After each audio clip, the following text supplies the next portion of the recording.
Alright, so in this video I wanted to read the Bible, but also read a scholarly book and a citation from a peer-reviewed journal article. This is, but first let's just start with the Bible to set the scene. This is my ESV that I got years ago. I've marked it up a lot, obviously. Some of these notes I don't even remember what I was talking about, but let me go, where was that? Let's start here. 2 Corinthians 12. This is a letter of the Apostle Paul, where he says here, "The signs of a true apostle were performed among you, with utmost patience, with signs and wonders and mighty works." Now, signs, mighty works, those are words used repeatedly in the Gospels, and also just ancient writers in that time, Christian and Jewish.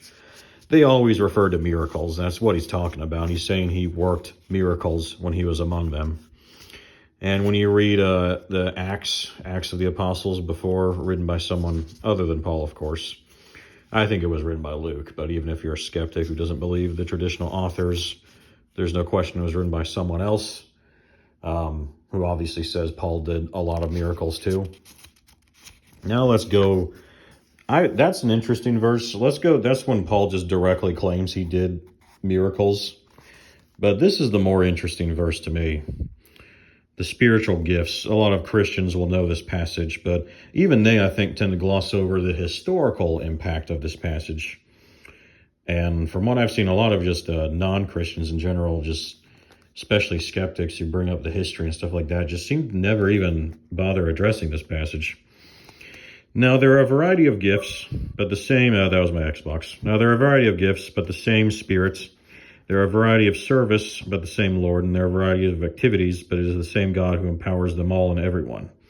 To each is given the manifestation of the Spirit for the common good. For to one is given the Spirit the utterance of wisdom, and to another the utterance of knowledge, according to the same Spirit. To another, faith by the same Spirit. To another, gifts of healing by the one Spirit. To another, the working of miracles. To another, prophecy. To another, the ability to distinguish between spirits. To another, various kinds of tongues. To another, the interpretation of tongues. All these are empowered by one and the same Spirit, who apportions to each one individually as he wills. Now, he's talking about church orderly, like ordership. I don't think that's a word, but the orderliness. What am I trying to say? The church order, like he's talking about like how churches are supposed to be run, basically, throughout these passages, and who speaks, who doesn't, who teaches, and also like distinguishing gifts of the Spirit. Like that's the passage that's about. Now, why am I laying my phone down? Why is that important? Well, think of it. I ask you right now, especially if you're not a Christian, to read that from a truly objective, trying to be an observer lens. Now, I'm Christian, I'm biased. In my humble opinion, I think every human being, though, is biased. There's no one who actually brings a true objective lens to anything, because we all have predispositions. In my view, an atheist is just as biased as a Christian is, just in the other direction, even though he may deny it. But like everyone's biased in some way. An agnostic is biased to continue being that. Everyone wants to continue being what they are, in my view. Of course, Christians do. I do, because I think it's the truth. But everyone, whether they claim so or not, if they claim they don't know what is true, well, that's ironically what they're claiming is true. And then they want to stick to what they've thought and believed for years of their life, which may be that there is no truth. Like, everyone is predispositioned to already believe what they believe. So, in my view, there's no such thing as an unbiased observer, especially when it comes to religion and politics. I don't care what you claim you are just as biased as I am. The difference, though, is people who accept that they are biased and then just try that. That doesn't mean you can't know the truth. It just means that all of us view everything through rose-tinted glasses through a glass darkly, as, well, who was the philosopher that said that? Doesn't mean there's no truth, even absolute truth. It just means that as human beings, we are limited creatures that can't always know for certain. But that doesn't mean we still can't come to the truth and come to true things, even if our mind might be muddled by occasional, ignorant beliefs. I'm sure I have some too.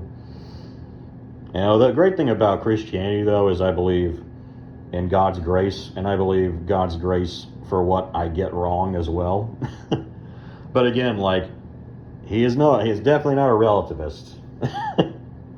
There is an absolute truth, and there is expectations, I think, on people too, to still believe the right things, because believing the right things is what influences all your behavior in life. And that sounds so wrong, today in today's culture. It's are you talking about doctrine when I say believe the right things?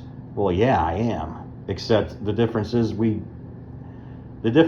just the verbiage, but it's just what we human beings inherently do throughout our lives. Everyone claims the moral high ground. Everyone's justified in their own eyes. And all of that is that again, where they're claiming they have the right, idea. They have the right knowledge. Anyway, that was a big tangent. That's a whole other debate. Let's just get back to this. To anyone who's just willing to...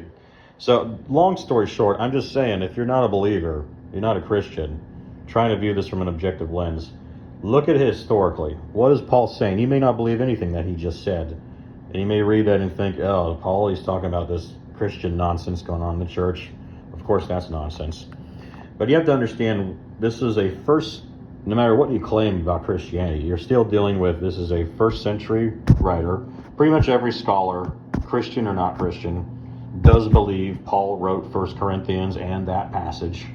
And because, there's a few scholars who might claim certain passages were added later, I know. But as far as I know, that passage is just not disputed at all, that it was written by Paul originally. And he wrote this letter to the church of Corinth, the church in the city of Corinth, in the 50s something AD.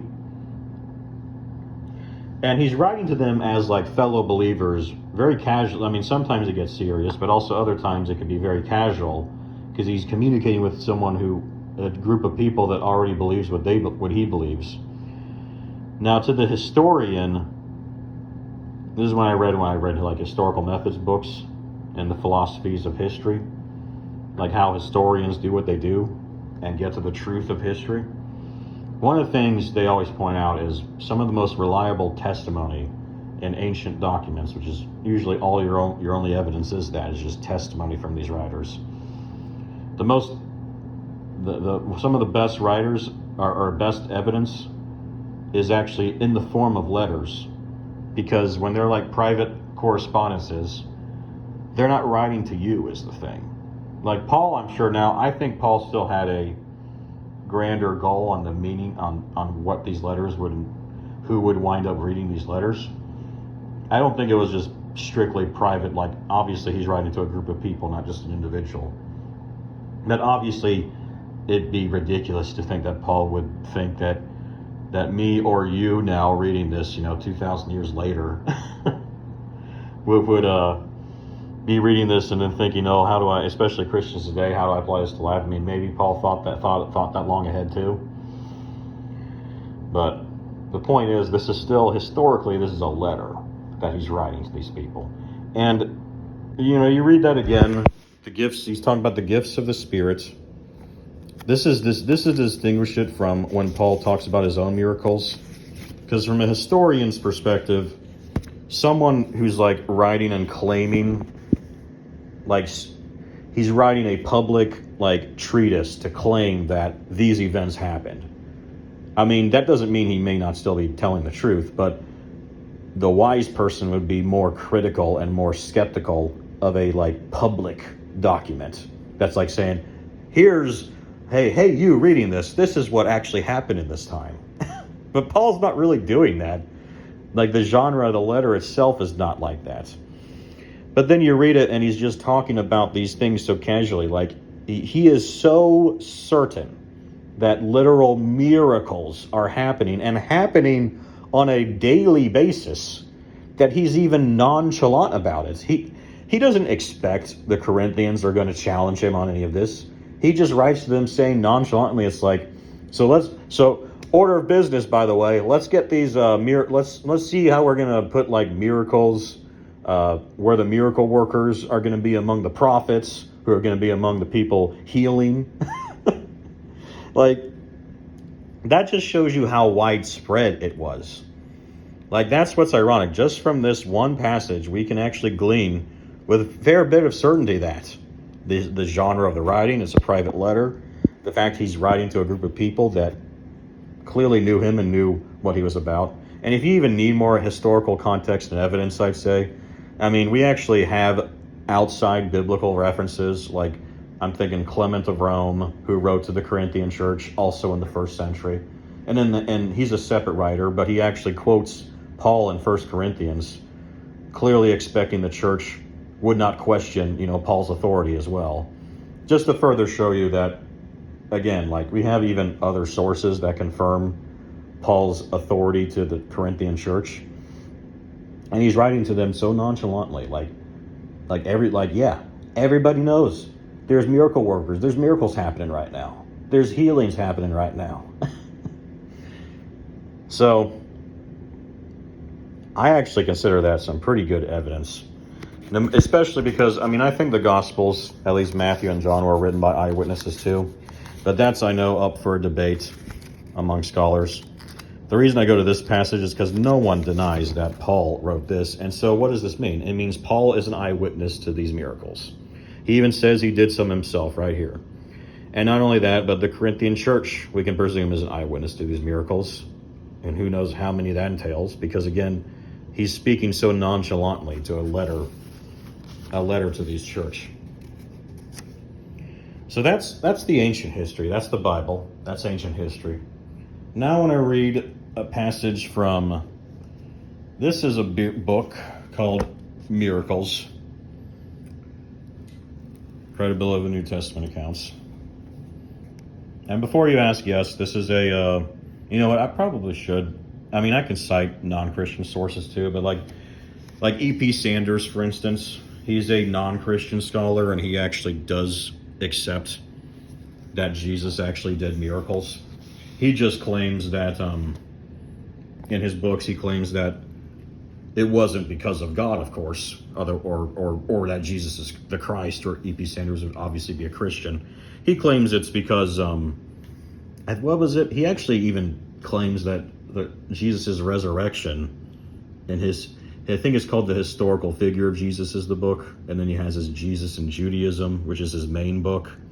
And that one, he does bring up the miracles briefly and acknowledges that Jesus likely performed some of them as written in the Gospels. When it comes to the resurrection, he does believe that it was witnessed, eyewitnessed by all the disciples and even some people who weren't Christian, as the Bible also mentions. Like, E.P. Sanders accepts that too, and I just remember him claiming that for him, it's just a mystery, that we'll never really know what really happened, or if science maybe can one day. I remember he said something about science one day explaining it. But still acknowledging a reality to it, which blew my mind as a Christian, that he would acknowledge that. Anyway, so I just wanted to bring that up because, yeah, this guy, Craig Keener, he's a Christian like me too. Just so you know the biases of who you're writing. But what's interesting is, so he wrote this book, Miracles, in 2 volumes. And this second volume is literally just, or I think the second half of it, but still hundreds of pages in here, is literally just references. Like, just his sources, because he has so many footnotes and so many sources. And his point of this book is to basically point out that miracles are witnessed today. And his main argument is, a lot of skeptics will argue that the miracles in the Bible, for instance, like the Gospels and Jesus, you can go back to the founding of America, like Thomas Jefferson, believe that, well, that stuff was legendary embellishments later, and Jesus was originally only like a teacher. But again, look at Paul. Do I have to look at Paul again? And speaking of that, that actually speaks about Jesus, because Paul was preaching about Jesus to the Corinthians, and it would make absolutely no sense. You can just glean from that one passage in Corinthians. Not only is Paul claiming as an eyewitness that there's miracles, and claiming very nonchalantly as a regular thing for the Corinthians, so we can now know that lots of people, like miracles were, at least for the early Christians, were considered a common occurrence. Now, what would that, obviously, then you just have to apply logic. There would make no sense for Paul to be preaching about Jesus as bigger than him too, if obviously Jesus didn't work his own miracles and witnesses in Paul's time weren't saying that. That's what I'm saying. It's like, even just from that one passage in Corinthians, I honestly think with relative his certainty as far as ancient history is concerned, that yeah, of course, Jesus' original followers, his original witnesses, claimed all the time that he did miracles.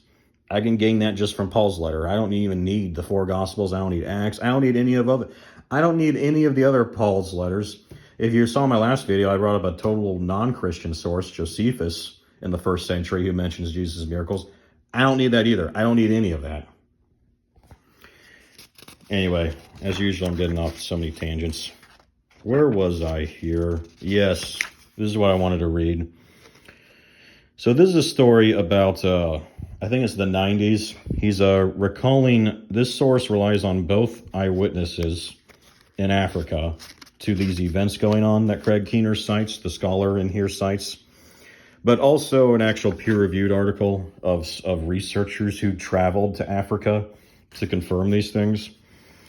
Shortly after this, I'd have to go through, just ignore that, but Shelley was preaching in another village there with no Christians. A commotion started in the back while she was preaching, but she continued preaching until she discovered that in the back, a teenage girl had started to hear for the first time. The girl's mother brought her forward and began to testify that her daughter had begun to hear. While they were testifying, the blind right eye of a woman to Shelley's left was suddenly healed. Shelley announced that God was healing people and instructed them to bring the sick. In response, they brought a paralyzed woman on a mat. The woman then got up and began to dance. None of these people, Shelley emphasized, were yet Christians, although before the night was over, some 500 people committed themselves to becoming followers of the Christ. And a church was started the next day. Presumably, the locals who knew those who were cured believed that something dramatic had happened. The probability of an alternative explanation seems abysmally low. Would a village, though already committed to a particular religion, fake all these healings and then contribute so many members to a permanent new church just to fool some visiting Christians? More recently, a research team was discovered surprising medical confirmation of claims of healing of blindness and deafness taking place there. In view of such evidence, I believe that the sorts of claims surrounding the baker's ministry should appear credible to those who do not presuppose that such events cannot happen. And that's another thing. Like, these are poor, just so you know, these are like poor missionaries in Africa to an incredibly poor, like rural village, a kind of small town village where everyone knew each other. I want to emphasize that because I can already hear maybe some skeptics trying to claim this is magicians or illusions or this is like those. I don't blame them because there's definitely churches like that today. Some of the mega churches who, they pay people off that come in and claim, oh, I was here, Jesus healed me. He or this preacher healed me. And they pay them off to fake it or whatever. And I definitely believe some of that happens. But that's kind of absurd, as in my view, as an explanation for this. It also, by the way, that also is another ridiculous explanation, in my humble opinion, ridiculous, when it comes to Jesus himself. Because again, you read the Gospels, they just do not lend themselves. Who was the famous magician who I know eventually became a Christian, but he wasn't one? Was his name David? I have to go back and look. I know Penn and Teller are atheists. They're still atheists, but there's one famous magician who actually was asked about that and said that he as a magician knows that Jesus could not possibly have been that, because he thinks some of the things he did would take way too much for him with all. And again, another thing is technology too. Like, you're dealing with rich, technologically prone people in, fixed, closed environments that they can manipulate. You take that to the ancient world, a poor itinerant preacher born and raised in Nazareth, traveling around in royal, towns and villages, also with the actual wealthy elites wanting to destroy him, and would definitely love to find out that he was an illusionist. Like, yeah, just had to get that out. Another tangent again of why that explanation is, again, just too ridiculous to me. Oh, wait, hold on. Now, this was the citation here. They measured auditory and visual functions before and after prayer for healing, for healing of hearing and vision impairments, and found that audiometric and visual acuity measurements of improved functions corresponded closely with the self-reported improvements in functions subsequent to prayer. And that's the basic reference, but in here, where is it, Brown? I was just on it. It was Brown, Morey, Williams. I actually found I think I wrote it down somewhere, but I actually found this article myself because I wanted to read it too when I saw the citation. Brown. There's so many Browns is why. I was just on it. I should have marked it. Brown. Oh my gosh, it was on this. There's so many Browns. Here it is. Brown, Morey, Williamson, and McClyman. Effects.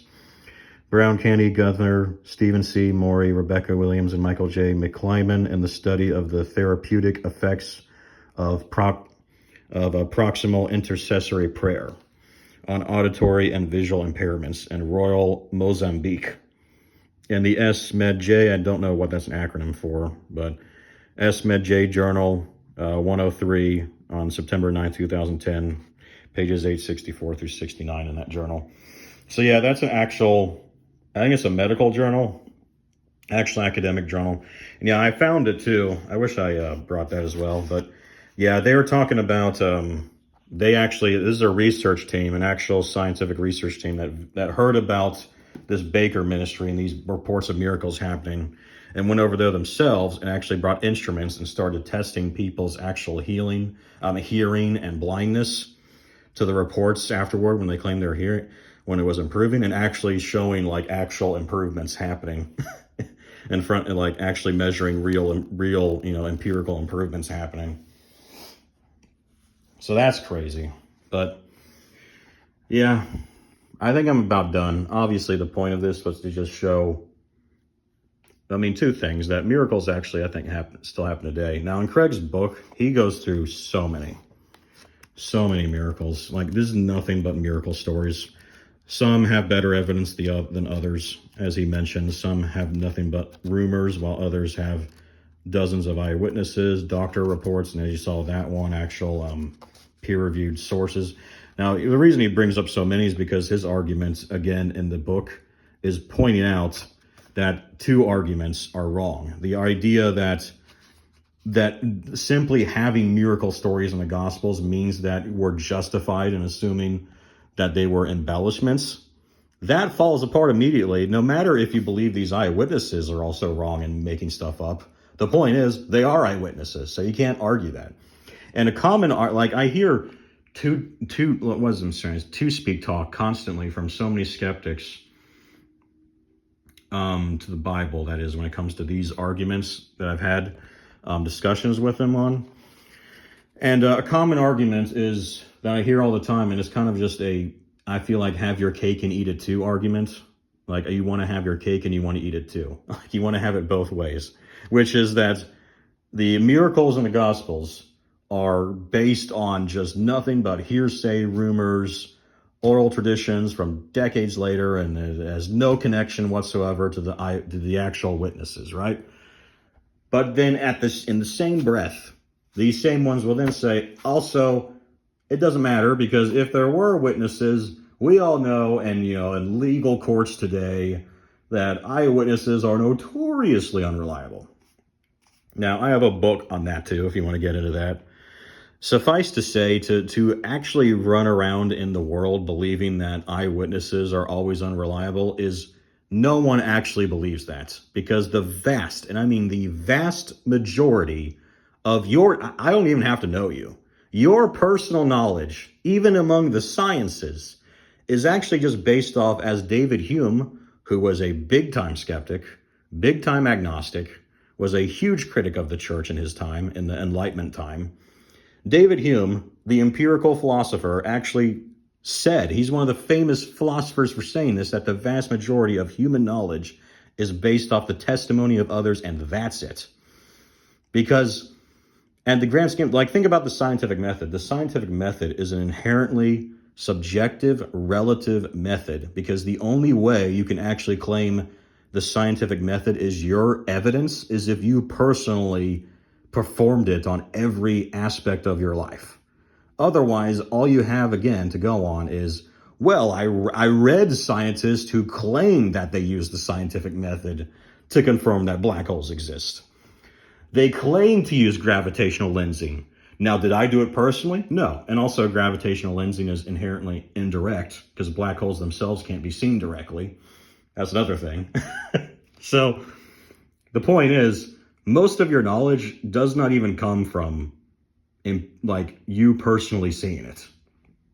It really doesn't. That what you personally see and then what you apply the scientific method, for instance, on, represents maybe like 1% or even less than that of all your knowledge, even your scientific beliefs. Because no one has the time to go perform their own experiments on everything. I'm not dissing the scientific method. It's very important, and obviously it gives you even more evidence, of course, to believe certain things. My point is that if you're going to claim that because when you say eyewitnesses are inherently unreliable, you're just saying testimony is. That's all you're saying. The testimony of others on anything is inherently unreliable. That is, I'm sorry, totally absurd. Like, it is objective. It is verifiably, empirically verifiably absurd. At least if you want to believe that, then you can't really believe hardly anything anymore, because most of your beliefs are coming from the testimony of others. Your brother said he saw something. Your parents said they saw something. And even if you personally saw things as a kid, you're too, your brain's not developed enough to even remember half of what you remember. So that is almost exclusively coming from other people. And by the way, if you bring up videos or photos, even that is partially based on the testimony of others, because how do you know that hasn't been faked?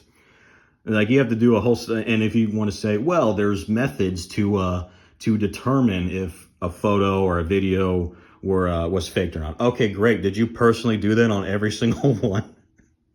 Or again, do you know people who claim they know the method and told you that they ran the tests and determined it was fake? Great. You're still relying on an eyewitness at the end of the day. That is your evidence. So this is not to say, again, that eyewitnesses are,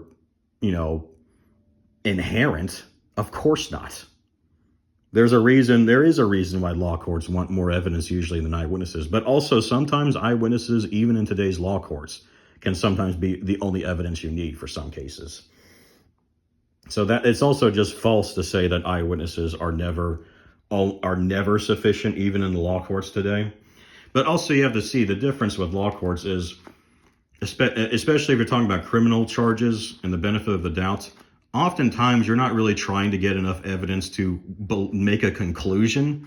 You're trying to get enough evidence, again, beyond a reasonable doubt. You're trying to get enough evidence so that even if you think he did it or he didn't do it, you can look at it objectively and say the evidence is just so overwhelming from so many sources that, yep, he definitely, yep, he needs to be convicted, not really whether he did it or not. Whether he did it or not, I mean, O.J. Simpson was released and everybody believes he did. He did it. And there's other cases like that. The point is, That's also just a poor analogy in my view. If you're going to question just the inherent integrity of just eyewitnesses generally, just to bring up law courts, no, it doesn't work like that, because that is a totally different circumstance that you're bringing up. But yeah, I would say, like, when it comes to eyewitnesses, you have to determine, like, who are more reliable ones, who are less reliable ones. It just gets back, and from a historian's perspective, that's exactly what they're doing. Again, letters where the eyewitness is, like, not even trying to really convince you. They're just speaking off the cuff to other eyewitnesses about events going on in their time. That is inherently a more reliable form of eyewitness testimony than, for instance, a public document, a public, like, propaganda document saying, yeah, this is what happened, and I saw it, and you better believe it, man, which is, most media today, because I can also hear the arguments bringing up analogies today to claim that, oh, well, you should also believe all this stuff. Again, we could go, I'm on 30 minutes now, so let me end this here. I went on so many tangents, but basically to just show you that there is some seriously good evidence from a historical perspective that miracles happen, and that they did happen in the Bible too. Now I can hear people saying, well, what about other religions and stuff like that? I got you on that. That's a whole other different argument. Long story short, I would just say Jesus' resurrection is what winds up being the dividing, when it comes to me, on why I'm a Christian, for instance, and not a Muslim or a Jew, or a Buddhist, a Hindu, any of the others. Because Craig Keener, this book, it's not just Christian miracles. He actually goes through and even accepts some miracles in other cultures, religious cultures too. Really, that all of that just militates against the agnostic/atheist perspective, because there's still a dispute over whose religion is right. But really, when you get down to the evidence of miracles in every history and culture, what it definitely tells you is, the supernatural for sure exists in my view. Anyway, again, that's a whole other debate. I might make that my next video. But yeah, let me end it here.